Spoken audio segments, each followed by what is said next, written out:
ഞാൻ crown Plaza. ഞാനിവിടെ എന്റെ ഹസ്ബൻഡ് ഇന്ന് വൈകുന്നേരം വരും.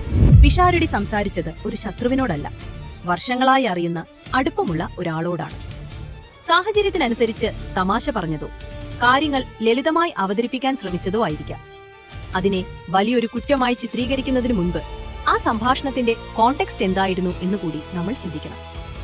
പിഷാരടിയുടെ ഭാഗത്തുനിന്ന് നോക്കുമ്പോൾ ഇത് അമ്മയിലെ പ്രശ്നങ്ങൾ കൂടുതൽ വഷളാക്കാതെ സംസാരിച്ചു തീർക്കാനുള്ള ഒരു ശ്രമമായാണ് പലരും കാണുന്നത്.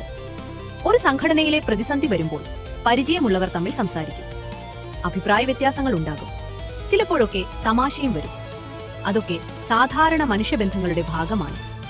പക്ഷേ യഥാർത്ഥ ചോദ്യം ഇതാണ്: സ്വകാര്യമായി പറഞ്ഞ ഒരു സംഭാഷണം പുറത്തേക്ക് വരുന്നത് ശരിയാണ്?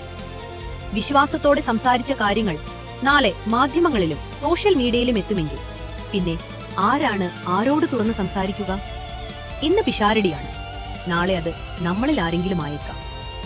നമ്മുടെ ഫോണിലും ചാറ്റിലും ജീവിതത്തിലും മൂന്നാമതൊരാൾക്ക് അവകാശമില്ലാത്ത പല സ്വകാര്യതകളും ഉണ്ടാകും. അതുകൊണ്ട് ഈ വിവാദത്തിൽ പിഷാരടിയെ മാത്രം കുറ്റക്കാരനാക്കുന്ന ചർച്ചകൾക്ക് മുൻപ് സ്വകാര്യതയും വിശ്വാസവും എത്ര വിലപ്പെട്ടതാണെന്ന് നമ്മൾ ഓർക്കണം. രാഷ്ട്രീയം അവിടെ നിൽക്കട്ടെ, സ്ഥാനങ്ങളും അധികാരവും അവിടെ നിൽക്കട്ടെ, പക്ഷേ മനുഷ്യബന്ധങ്ങളിൽ ഒരു അടിസ്ഥാന മര്യാദ വേണം.